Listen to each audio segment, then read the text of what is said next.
pour wax ci candidature Macky Sall, l'ancien président du Sénégal ci ONU taxawaay bi ci yenn sénégalais yi déjà am ak gis-gis bi ak Union africaine ndax foofu tam ay réew wane nañ seen maandu seen jàpp seen bopp en tout cas ci mbir mi ndax nan ngay décortiquer boobu actualité. dinañ ko décortiquer ci aspect yu bëri. li ñu décrire ci Sénégal moo feeñ foofu. baax amatul ndamu kenn ci ñun ndamu ñun ñëpp la. donte xamoo ko succès kenn ci ñun succès ñun ñëpp la donte xamoo ko tey Macky Sall il est le porte-étendard du Sénégal. Notre étendard c'est notre drapeau vert jaune rouge avec l'étoile dañ ne képp ku gàddu raaya boobu nga xamante ne mooy mandarga réew mi yëpp dañu war àndandoo ak yow jàppale la parce que tu deviens le lion de la Teranga.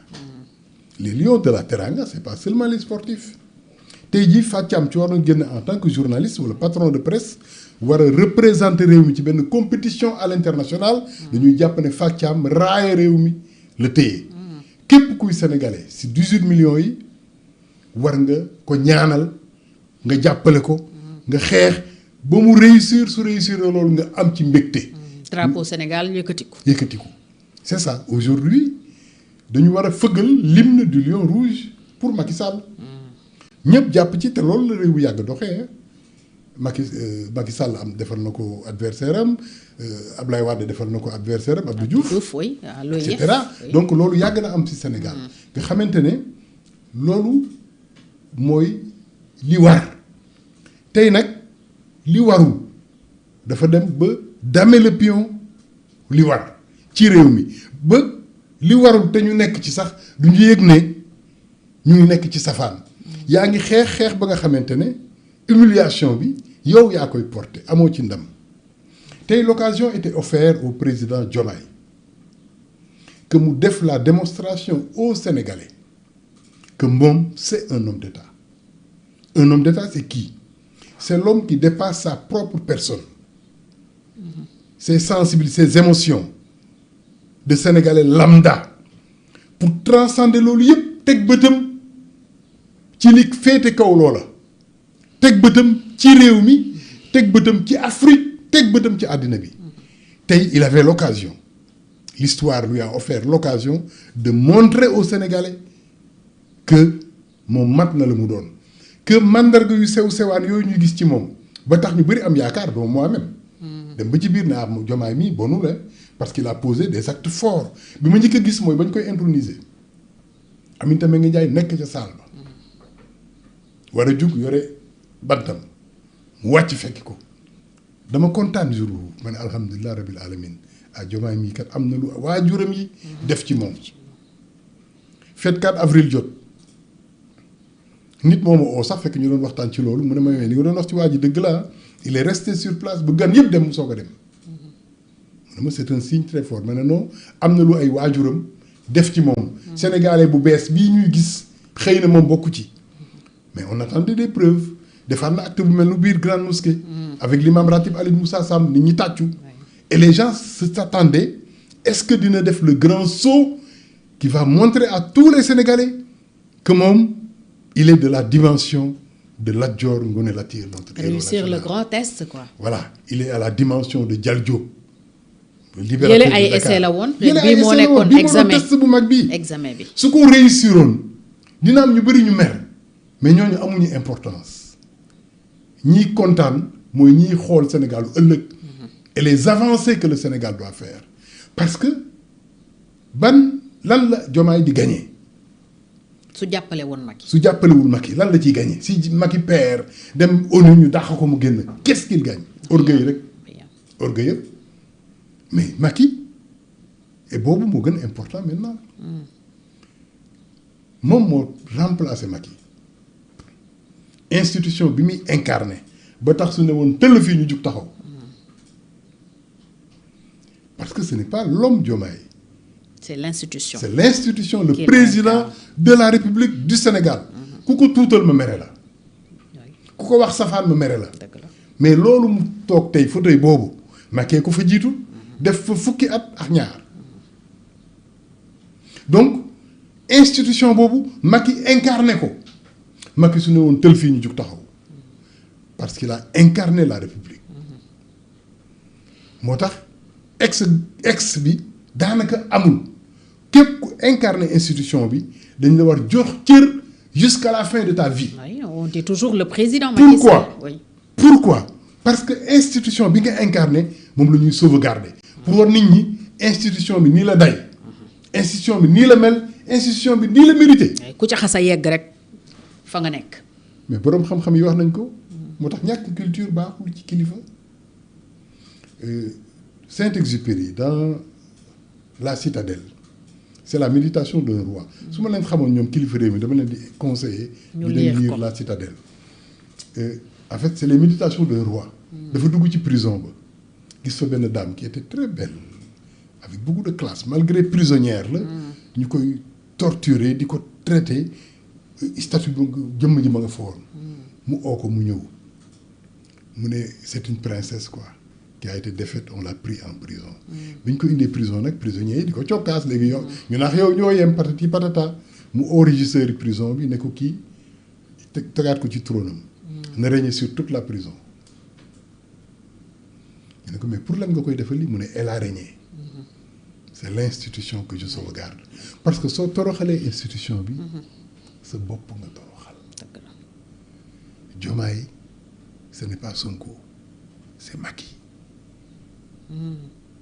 c'est le successeur de Macky chef Diomaye c'est Macky ni Macky nekkee woon Ablaye Wade Ablaye Wade nekkoon Abdou Diouf nekkoon Senghor parce que institution bi moo leen attends moo tax photo bi ñu aligné ko c'est la même personne Diomaye c'est Macky su toroxalee Macky boppam la toroxal su jàppalewul Macky boppam la jàppalewul eh oui attends mu ngi woon nit ñi naka lañ ko war traité bés bu fi jógee ah oui ah oui comme tu fais on te fera ah oui la balance que tu as utilisée pour me peser c'est cette même balance qui sera utilisée contre toi moo tax yàlla nañu baax leen yërëm leen nit ñi ma yërëm leen am leen yërmande ci nit ñi ma am yërmande ci yow actuellement on lui a donné le pouvoir on ne lui a pas donné le pouvoir pour casser du Sénégalais on lui a donné du pouvoir pour reconstruire et le Sénégal et les Sénégalais et dans cette œuvre de reconstruction mais Macky bi nga xamante ne moom mooy Macky tey ci la bokk mais ne ko duma su ko neexee mais nag xam ne boppam lay duma mu ngi woon nit ñi naka lañ ko war traité ëllëg je ne sais pas si tu vois un peu ce que je te dis. Oui, je comprends. C'est ce que Abdoulaye Wade avait compris. Oui. bi mu joxee mbir yi Abdou Diouf mu dem fekk yaayam Louga ne ko sa doom moo fi jugee mais sa doom moo fi ne Abdoulaye Wade avait compris parce que instant boobu moom moo toog fu Diouf toogoon mooy Abdou Diouf. moom mooy le nouveau président quel mooy l'ancien président. C'est la même personne c'est le même pouvoir c'est le même homme. L'intérêt de Diomaye mooy jàppale Abdou Diouf mobiliser toute la République. mais pour mobiliser toute la République Fathiam soyons sérieux Macky Sall ak fi mu jaar ak li muy xam ak carnet adresse bi mu am mais Diomaye moo soxla Macky soxlawul Diomaye li nga yor na ko fukki at ak ñaar xam na ndëgg sërëx yi xam na problème yi xam na difficulté yi mais nga am ko comme conseiller mais c'est ton intérêt chef surtout un jeune comme Diomaye yàlla ubbil ko xéewal ak bunt bi maintenant il est en train de se construire un ennemi alors que tey mënoon na créer benn réconciliation ba nga xamante ne lu ko Macky bañ mu ñu ci dara tu convoques ñëpp ñëw nga def tournée ci xalif généraux yëpp ne maa ngi leen di ñaan ngeen ñaanal Macky jàppale ko dugg biir Union africaine dox porter candidat bi ba samp ko fa mu koy samp xoolal Sénégal dañu bëgg lu rafet nous sommes un pays bizarre ak suñuy mbon ak suñuy taar ak suñuy défaut suñu gisee lu rafet dañuy sar xolle boo tax su gàcce amee ñëpp sëgg ku dekk ne bokkuma ci dañ ko bëgg a partager et acte boobu dafay convaincre ñëpp tous les hésitants tous les Sénégalais qui étaient là et qui disent qu'il y a des prémices de beauté de bonté et d'humilité en Diomaye bokkul ak yeneen gars yi mais ñoom ñëpp seen yaakaar tas na. sànq bi ngay wax image yu course de relais laa doon gis. avec le passage de témoin. Quand tu disais que Macky mooy Diomaye mooy Macky maa ngi bëgg a wax le passage la passation de pouvoir. Exactement. Mais comme Belle image. voilà, passation de témoin De dans témoin. une course de relais. Oui. Dañu bëgg a yóbbu Sénégal à un point X. Abdou Diouf ak Senghor daw nañu point A B Abdoulaye Wade ñëw yóbbu ko fii Macky ñëw il a passé le témoin A donc ñoom ñëpp même nit yi la. soo bëggee passer ton temps nag di xas ka la jox bant bi te def na effort bi ba agsi si yow ba jox la ko. parce que mënoon na waddal bant bi ci yoon bi. Mais attends. wala moom mu faqasaru. mais dafa nank wala mu disqualifié wu. moo leen génn prison. La course s'arrête hein. moo leen génn prison Macky moo renoncé volontairement à sa candidature moo leen génn prison def loi d'amnistie pousse leen jox leen pouvoir bi c'est ça la vérité historique mënoo ko changer. ku nekk tu veux créer un récit nouveau mais boroom xam-xam yaa ngi fii l'histoire appartient à Dieu c'est Dieu qui l'écrit et yow position bi ngay am ci histoire bi xamoo ko di si histoire bi Senghor moo gagné woon Mamadou Dia. Senghor moo dume woon Mamadou Dia tëj ko kaso mu génn perdre la vue et cetera c'est Senghor le vainqueur de cette bataille politique là mais du point de vue de l'histoire qui est vainqueur moom Diomaye kan la tuddee avenue Général de Gaulle di moom Diomaye moo ko tuddee Mamadou Dia pourquoi tuddee wu ko Senghor c'est parce qu'il supporte dans ce combat là il donne raison à quelque part à Mamadou Dia mais raison boobu yàqulul dara Senghor parce que l'histoire dafay réconcilier des fois maintenant histoire ubbil na ko bunt bon moom moo koy yaatal wala mu tuutal ko mais j'ai l'impression qu'ils sont trop occupés par leur propre personne ñu ngi seetu quoi ils sont en train de se mirer di xool seen bopp ci seetu bi di fan seen bopp c'est ça le piège du pouvoir yàlla da la jox pouvoir yi jox la leng yi nga sol yére bi takk caq présidentiel bi xool sa bopp di kontaan. le pouvoir me va bien. Ah oui voilà et puis nit ñi da la ko wax pour neexal la. mais le pouvoir te va bien. tu apprends très vite hein président. fu mu nekk nii tu incarnes. fu mu nekk nii yow yaay président si sa physique lañ lay prêter attention à sa prestance alors que au-delà de physique bi ak prestance bi mais il y a la grandeur humaine. parce que c'est l'occasion de la grandeur l'occasion du dépassement. comme yàlla buy ubbi buntu àjjana rek ne yaa ayyatuhan nafsul mutma'innatu turji'i ilaa rabbiki raadiyatan mardiyatan dugg leen. c'est ça le président mais ñu jox le pouvoir bi toi tu l'utilises pour casser du Sénégalais c'est pas bizarre ñu jox le bâton magique bi ne le transforme ce pays nga leen di transformer en sorcier et en bulldog et cetera di leen écraser non on te demande d'habiller les gens d'habits de lumière tey jii Diomaye moo waroon solal Macky Sall tungóob ko mobiliser Sénégalais yi ñëpp ñu nekk 12e gaynde derrière Macky mobiliser l'Afrique derrière Macky dugal ko foofa nag yedd ko nag comme jigéen boo muur muy sëy ñu yeb ko bu ñu rusloo yeb ko bu ñu rusloo bu ñu gàcceloo ak fi mu jaar il a les possibilités su ko yàlla dimbalee tuuti il a les chances de faire des choses et maintenant Sénégal faral ko ak Sénégal ñàkk ko faral c'est Macky le Sénégalais. C'est le Sénégalais. su gagné on dira le Sénégalais Macky Sall. Le Sénégalais l'ex-président. su ñàkkee on dira le Sénégalais Macky Sall. Donc c'est le Sénégal. Et donc soyons donc des 12e gaynde derrière le président Macky Sall. Prions pour lui. Quoi qu'on puisse lui reprocher. Non, parce que li ñu koy tegal ci réew mi aussi mooy lim fi def ñu ne en 2021 ba 2024 manifestation violence yi fi amoon événement politique yi bakkan yu bëri rot c'est ça qu'on lui reproche en fait. Mais attends reproche boobu foo ko teg yow foo ko teg li muy voté ak li muy def yéen a ko d'accord ci seen benn waxtaan boo leen waxtaan ak Cap Manuel moi j'étais pas présent mais ils sont tombés d'accord def passation Macky jox leen lenge yi ñu jox ko avion bi mais mu dem maintenant ñu topp nii di ñu rey nañu ubbi jugement est-ce que dañ ko accuser hein y a pas encore li ñuy xaar ci ñoom pour ñu def l'amnistie là ñu lever ko et cetera est-ce que def nañ ko ils sont en train de se cacher mais c'est trop facile que événement am nga taxal nit du man maay taxal Fathiam du Fathiam moom may taxal dañuy porter accusation bi ci nit jël li ñuy sukkandiku jox ko tribunal jugé wax ne moo ko def wala defu ko mais taxaw fii rek Macky rey na 81 personnes ñaata personnes la Sonko rey ñaata personne la Diomaye rey kan ak kan a rey. kenn xamul ko rek.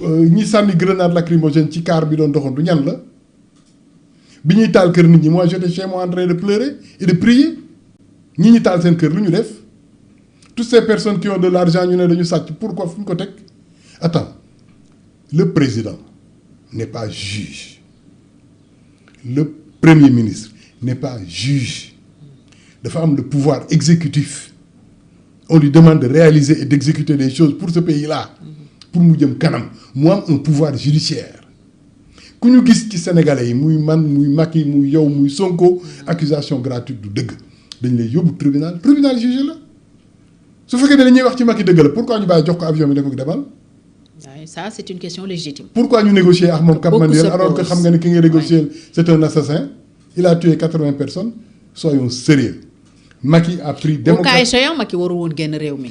non mais attends mais Macky moo leen jox pouvoir bi Fathiam Macky il a gagné démocratiquement il a renoncé à son 3e mandat génn leen def amnistie ñu dem élection ñoom ñu gagné mu jox leen pouvoir bi attends qu'on ne tympanise pas avec du vent c'est-à-dire ñàkk fayda ak ñàkk xalaat yëpp xam nga lu muy dëggal li ñuy wax ne nous sommes devenus un peuple de bêtes sauvages quoi. Nous avons perdu notre humanité quoi.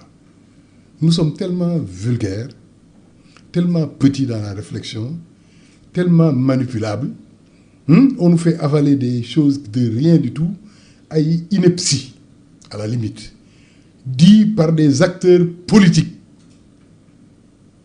ñun ñu topp ci inepties yooyu di daw ki def waxtaan ak président ñu def seen convention d'accord ci biir mu génn leen kaso bi ñu def campagne mu encadrer leen jox leen sécurité jox leen sax moyen semble-t-il ñu gagné mu accueillir leen palais jox leen lenge ñu gunge ko jox ko avion bu dem bitim réew ñu ne alors moo rey 81 personnes donc ñoom ay complices lañu ah non si c'est vrai ils sont complices. oui parce que waru woon génn. ah oui oui su dee li ñu koy waxal dëgg la. il ne devait pas sortir du pays. léegi nag waxal nit loo yóbbul tribunal te indiwoo preuve nu mu tudd.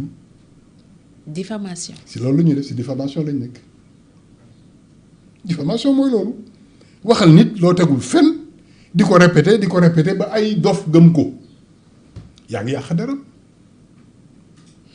c'est malhonnête et le Sénégal ne mérite pas ça mais tout ça c'est la preuve que nous sommes en train de dégringoler de nous enfoncer chaque jour un peu plus dans la fosse et de renoncer à notre humanité. Il est temps pour nous de reconquérir l'être humain et cette reconquête-là ñoom ñi ñu dénk réew mi dañ ci am responsabilité wax bu ñu wax jëf bu ñu jëf acte bu ñu posé dafay am retentissement dans le cœur et l'esprit des Sénégalais nañu bàyyi caaxaan yi. Alors au-delà du Sénégal il y a aussi fissure au niveau de l'Union africaine qui voulait porter la candidature de Macky Sall. bëri na tey ay réew yoo xam ne gisuñu seen bopp ci ni ñu defee procédures yi. comprendre nga lay boobu ñu lay. pour se retirer pour peut-être adopter la neutralité, la position de neutralité. Tout à fait. Par rapport à cette candidature. Bon, dans tous les cas, moi je dis que techniquement je comprends pas les rouages de l'UNAF, comment ça fonctionne et tout. Les procédures. Mais je dis que c'est tout à fait naturel que vote su amee. muy référendum pour qui est contre dina am ñu nekk pour dina am ñu nekk contre. c'est pas dina am abstention. dina am abstention. Maintenant les procédures pour être secrétaire général des Nations Unies fa muy jaar na mu defee dans tous les cas moi tout ce que je peux dire c'est que Sénégal bañ ci jàpp c'est déplorable parce que taaruwul ci Sénégal taaruwul ci kilifay Sénégal tey te histoire dina ko retenir. Maintenant lan mooy feeñ ci diggante bi. Parce que Macky lañ ko digleel il y aura benn combat dafa mel ni di élection la ñuy jëmaat entre Macky ak Diomaye alors que élection bi moom ci ñu ginnaaw tey li waroon am entre Macky ak Diomaye mooy lënkaloo pour jëmale Sénégal kanam mais suñu ubbee bunt ba nga xamante ne dañuy dem ci beneen jogante et Diomaye n'a pas besoin de ça. Fathiam dañoo xam ne dëgg yow tu es contesté par ton propre parti ce parti mu ngi lay xeex ce premier ministre. nee na amoo autorité nga jox ko mu gouverner c'est ça qu'il a dit premier ministre am moo ne Diomaye tu n'as pas d'autorité jox ma gouverner. soo mënul jox waaw jox ma la rek soo mënul bex yooyu yëpp ay kii la jox ma moom nee na nañ ko jox mu gouverner. Et combat bi àgg na benn niveau ba nga xamante ne tes propres députés à l'Assemblée nationale ñoo lay traiter de tous les noms d'oiseaux. Donc la fissure c'est pas seulement entre lui et son PM. C'est pas seulement entre lui et son parti. Mais c'est entre lui et ses députés. Say directeurs yi nga fal ñu ngi lay yekk lu leen neex ku ci ne nga war a régler loola. mais commencé na dàqe léegi mi ngi koy régler. Bon du dàqe bi mooy régler du dàqe bi mooy régler bi c'est mooy nga fauteuil bi tungóob la fauteuil bi c'est un fauteuil miraculeux. nga fees place bi. daf lay tungóob jox la fit jox la kun fayakun moom la yàlla jox. président moom lu mu bëgg def ko. pour nga taxaw ko mais mat ko soo ko matee rek kenn du la yeb suñ la yebee rek c'est parce que matoo ko donc su ko PM yabee daf ko xool gisul maxaama bi ci moom fauteuil bi feesu ko ba say directeur di la xaxar sa parti di la xaxar. ay député. nga ay député di la tuddee tur bu leen neex nga créer sa coalition di taxaw fële naan ñu nekk di xultu attends taxaw président taxaw naan premier ministre mu ngi xultu du loolu mooy ndamam mooy mu jël décision pour la stabilité de ce pays là la muy jël nag moo koy xam na ko def léegi yow instant boobu nga xam ne yaa ngi am toute cette fracture là en interne nga war a wut ay alliés ni ngay créer Diomaye président pour contrer le Pastef ngay créer beneen adversaire bu day ni Macky Sall. di ubbi beneen front. parce que daf ko maanaam Macky dafa bëgg dara muy xeex pour Macky bañ a jot loola su doon ci champ de bataille dañu naan déclaration de guerre la. Qui plus est, Macky lui a écrit une lettre pour avoir le soutien du Sénégal. Même su ko bindul lettre tey moom moo soxla ñu ko jàppale pour mu exercer pouvoir am. te Macky dafa bokk ci ñu ko mën mais jàpp. man dama ci bokk yow nga bokk ci. Il doit rassembler ce peuple-là. C'est ce qu'il avait promis dans son premier discours yàlla dogal na man ak yow ñoo toogoon di ko déglu. La toute première déclaration bi mu def bis bi ñu ko falee au soir du 24 mars. man ak yow ñu ngi toog ci plateau. oui Tu as vu? on l'a écouté mu waxi rassemblement réconciliation on était rassurés. j'étais rassuré. waaw léegi nag yow sa Pastef ba nga bokk dugal benn climat d'insécurité et de guerre politicienne ci dëkk bi Macky jox leen lenge yi wan leen ne doy naa sëkk dem ñooñu ëlbatiku ci yow mi ñu jox lenge yi on a la démonstration que Sonko n'est pas Diomaye, Diomaye n'est pas Sonko. Le Pastef n'est pas avec Diomaye. léegi instant boobu ngay régler loolu nit ñi di la xalaatal naka la ñuy def di ko régler di ouvre un autre front parce que def lii nga def nii Macky Sall. defoo ko Macky Sall kese da nga ko def Macky Sall def ko ñi porté candidature Macky Sall garab bi ma yëkkati di ko jëmbat képp ku taxaw ne ma doo ko fi jëmbat yaa ngi contre sama projet. def nga ko APR et c'était l'occasion de se réconcilier avec l'APR en posant parce que un président nit ñi si li ñuy xaar ci yow mooy fi ñu la xaarul ci mbaax nga agsi fa tu poses un acte par force. mais oui yeggale. non c'est-à-dire par force. ñooñu nga xamante ne ñoo ànd ak kooka ca loola. dañuy nekk say alliés dañ lay amee njukkal. mooy ji teraanga. bii nga leen teraanga leen jox choix wu opposé wu. oui ils n'auront plus le choix. non peut-être ils seront obligés. Oui. de te rendre la monnaie de la pièce. dëgg la toutes les difficultés yi nga am partout actuellement en Afrique am na yu bëri damay toog sama kër ne lii Macky mën na ci dara. pourquoi def ñu ne ma non pourquoi mu koy def est-ce que su ko du ko def sax ñu toroxal ko. wala ñu gis ci leneen. wala ñu gis ci leneen. oui parce que gis nañ fi militant bu dugg avion ak Macky. bindoon naa ci texte. saaga ko yekk lu mel ni xeme ci avion bi. police bu Maroc def naa ñoo ko jàpp. yóbbu ko le ministre des affaires étrangères def lettre ambassadeur bi ne défendral suñu militant boobu. parce qu'il a insulté Macky Sall mais insulter Macky Sall c'est insulter Diomaye. c'est insulter l'institution. et cette institution actuellement est portée par Diomaye donc ku saaga Macky Diomaye nga saaga. parce que c'est l'institution. c'est l'institution. On peut lui prêter de bonnes intentions.